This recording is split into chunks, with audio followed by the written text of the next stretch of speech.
meron tayo dito ng 4 na pirasong chicken breast. So, ipapat-dry ko lang siya para matanggal natin yung mga excess na water. At ito na, slice ko muna siya. Palaparin lang natin.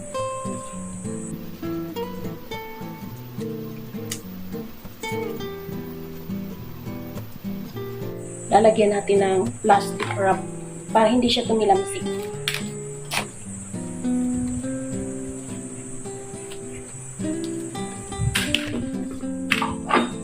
At ilalapad lang natin para mas malapad siya at manipis.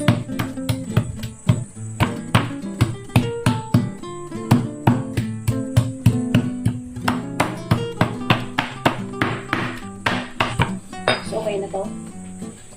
Next, lalagyan natin siya ng black pepper.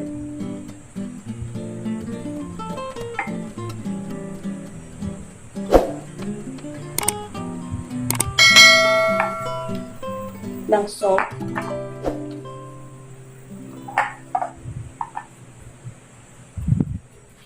Ito optional to. Kung gusto nyo maglagay ng chicken powder, pwede. Pero kung ayaw nyo, pwede nyo skip. So, magkabilaan yan.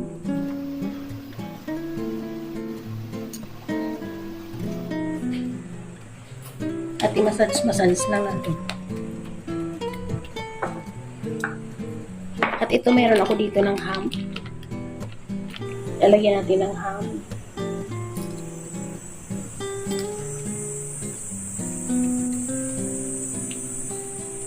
Lalagyan natin ng slice na cheese.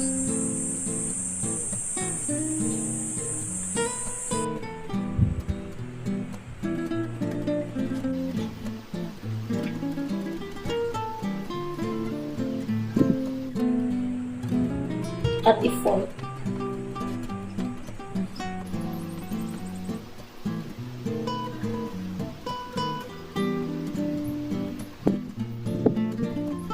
Next, maglalagay tayo ng all-purpose flour. At dito naman sa kabilang side, maglalagay tayo ng crumbs. Isisin lang natin sila ng chicken powder. Optional din to kung ayaw ninyo, pwede nyo skip. Black pepper. At konting salt. I-mix lang natin.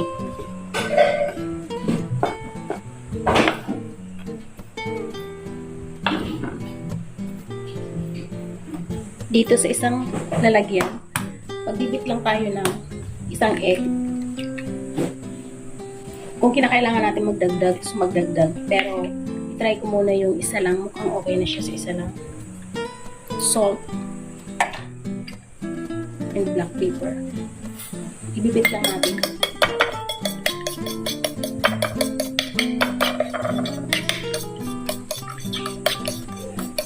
Habang ginagawa natin ito, nagpapainit na ako ng ating cooking oil. So, ito na. Ididip muna natin sa ating all-purpose flour yung ating chicken. Ididip natin sa egg.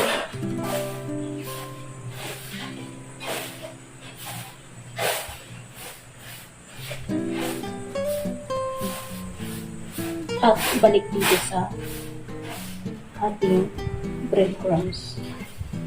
So, make sure na naka-close siya kasi kung hindi, lalabas yung ating cheese.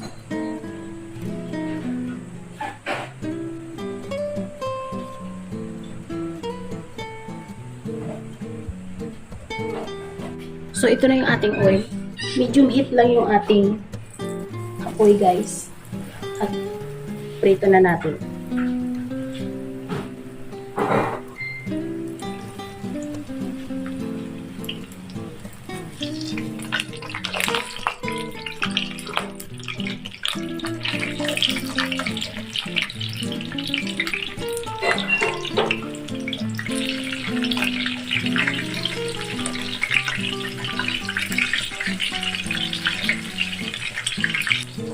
Nilagay ko na rin yung isa kasi may space pa naman yung ating pan.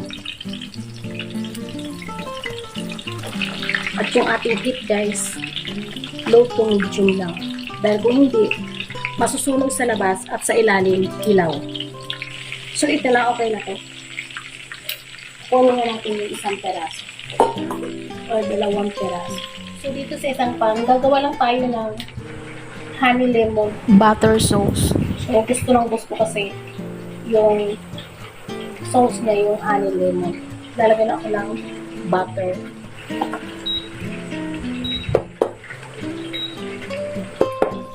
Ilalagay ko lang yung lemon. Squeeze lang natin.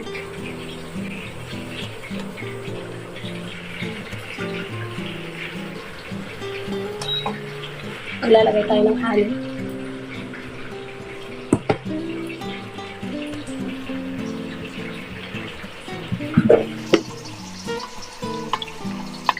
Lalagyan ko lang ng konting salt at konting black pepper.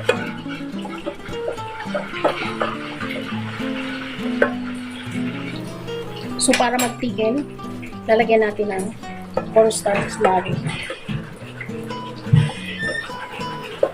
Unti-unti lang, baka mag-cover naman siya.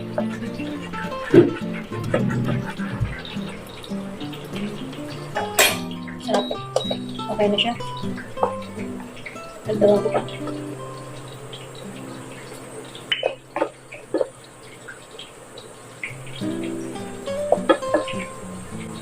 Ito na, meron na tayo ng buttered honey lemon sauce. Turn off ko na. Slice na natin. Slant lang natin para medyo may tsura na siya. May forma.